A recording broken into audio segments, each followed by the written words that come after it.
Hello மக்களே, welcome to simply Shifana. இன்றைக்கி நம்ம சேனலில் ஒரு சூப்பரான மீன் வறுவல் ரெசிபி தான் பார்க்க போகிறோம். அது பார்க்குறதுக்கு முன்னாடி நம்ம சேனலை தான் முதல் தடவையாக பார்க்குறீங்க அப்படின்னா, என்னோடய வீடியோஸ் உங்களுக்கு பிடிச்சிருந்தது அப்படின்னா மறக்காம சேனலை சப்ஸ்கிரைப் பண்ணி சப்போர்ட் பண்ணுங்கள். இப்போ வாங்க வீடியோக்குள்ளே போயிடலாம். இன்றைக்கி எந்த ஃபிஷ்ஷோட ஃப்ரை பார்க்க போகிறோம் அப்படின்னா, வஞ்சர மீன் ஃப்ரை தான் பார்க்க போகிறோம். ஒவ்வொரு ஊர்லேயும் ஒவ்வொரு பேர் சொல்லுவாங்க மீனுக்கு, அப்படி தானே? எங்கள் ஊரில் வந்து இது சீலா மீன் அப்படின்னு சொல்லுவாங்க. இப்போ வாங்க மசாலா எந்தெந்த அளவுகளில் போடணும்னு பார்க்கலாம். 1/2 டேபிள் ஸ்பூன் மஞ்சள் தூள், 1 டேபிள் ஸ்பூன் மிளகாய் தூள், 3/4 டேபிள் ஸ்பூன் மல்லித்தூள், ஒரு 1/2 டேபிள் ஸ்பூன் சீரகத்தூள், இதுக்கு தேவையான அளவு உப்பு, ஒரு 1/2 டீஸ்பூன் டேபிள் ஸ்பூன் கிட்ட ரவை எடுத்திருக்கேன், 1 table spoon ginger garlic paste, ஒரு அரை லெமனை பிழிஞ்சு விட்டுருக்கேன். நீங்கள் ரவாக்கு பதிலாக நீங்கள் அரிசி மாவு, கார்ன்ஃப்ளவர் இதெல்லாம் கூட ஆட் பண்ணிக்கலாம். இது கூடவே கொஞ்சமாக எண்ணெய் கூட விட்டுக்கலாம், ஒரு டேபிள் ஸ்பூன் கிட்ட. ஸோ மசாலா உதிராமல் நல்லா ஒட்டாமல் வரும். இப்போது இதை கொஞ்சமாக தண்ணி விட்டு நல்லா நம்ம அம்மியில் அரைச்சா எந்த கன்சிஸ்டன்சியில் வரும் அந்த கன்சிஸ்டன்சியில் நம்ம எடுத்து வச்சுக்குவோம். அந்த பதத்தில் இருந்தால் தான் நம்ம மீனில் வந்து நல்லா ஒட்டும். ரொம்பவும் தண்ணி ஆக்கிடக்கூடாது, அதுமாதிரி ரொம்பவும் கெட்டியாகவும் இருக்கக்கூடாது. ஸோ இது ரெண்டுக்கும் நடுவில் செமி சாலிட்ஸில் இருந்தால் போதும். இப்போது இதில் ஃபிஷ்ஷில் ஒரு லேயர் மட்டும் அப்ளை பண்ணுங்கள். நிறைய மசாலாவை எடுத்து வச்சிட வேண்டாம்.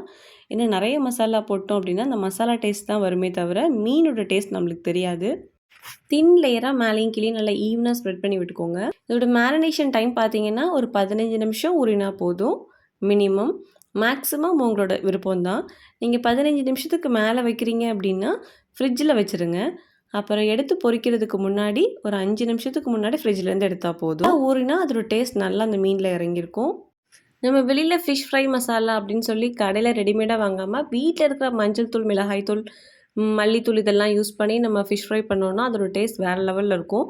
நம்ம வெளியில் பேக்கெட்டில் ரெடிமேடாக வாங்கினோம் அப்படின்னா அதில் எக்ஸ்ட்ரா கலர்ஸ்லாம் ஆட் பண்ணியிருப்பாங்க. ஸோ அதெல்லாம் நம்ம உடம்புக்கு நல்லதே கிடையாது. நான் இன்றைக்கி டீப் ஃப்ரை பண்ண போகிறது இல்லை, ஷாலோ ஃப்ரை தான் பண்ண போகிறேன். ஸோ எந்த பேனில் பண்ண போகிறீங்களோ இல்லை எந்த தவாவில் நீங்கள் ஃபிஷ் ஃப்ரை பண்ண போகிறீங்களோ அதில் கொஞ்சமாக எண்ணெய் விட்டுக்கோங்க. அதாவது அந்த ஒரு லேயரும் ஃபுல்லாக எண்ணெயில் இருக்கிற மாதிரி அந்த லெவலுக்கு எண்ணெய் விட்டால் போதும். எண்ணெய் ஒரு 2 நிமிஷம் சூடானதுக்கப்புறம் ஃபிஷ்ஷை போட்டுக்கலாம். வெளியில் ஓரம்லாம் நல்லா பபிள்ஸ் வருது பார்த்தீங்களா? ஸோ அது நல்லா குக் ஆகிட்டு இருக்குன்னு அர்த்தம். அந்த பபிள்ஸ்லாம் கொஞ்சம் அடங்க ஆரம்பிக்கும். அந்த ஸ்டேஜில் நம்ம திருப்பி போட்டுக்கலாம்.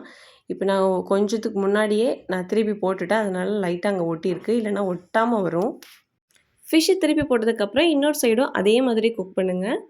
நல்ல பபிள்ஸ் ஃபார்ம் ஆகும். பபிள்ஸ்லாம் அடங்கினதுக்கப்புறம் நம்ம ஃபிஷ் எடுத்துக்கலாம். ஸோ ஃபிஷ் ஃபுல்லாக ஃப்ரை ஆயிடுச்சுன்னு அர்த்தம். இப்போ நம்ம இதை எடுத்து அழகாக சர்வ் பண்ணிக்கலாம். அவ்வளோதான், நம்மளோட சூப்பரான வஞ்சரம் மீன் ஃப்ரை ரெடி ஆயிடுச்சு. செம்ம டேஸ்ட்டாக இருந்துச்சு. இதில் நிறைய சத்துக்கள் இருக்குது. குழந்தைங்கலேருந்து பெரியவங்க விட ரொம்ப விரும்பி சாப்பிடுவாங்க. நீங்களும் வீட்டில் ட்ரை பண்ணி பாருங்கள். இந்த வெங்காயம், எலுமிச்சம்பழம் இதெல்லாம் அழகுக்காக ஆட் பண்ணல.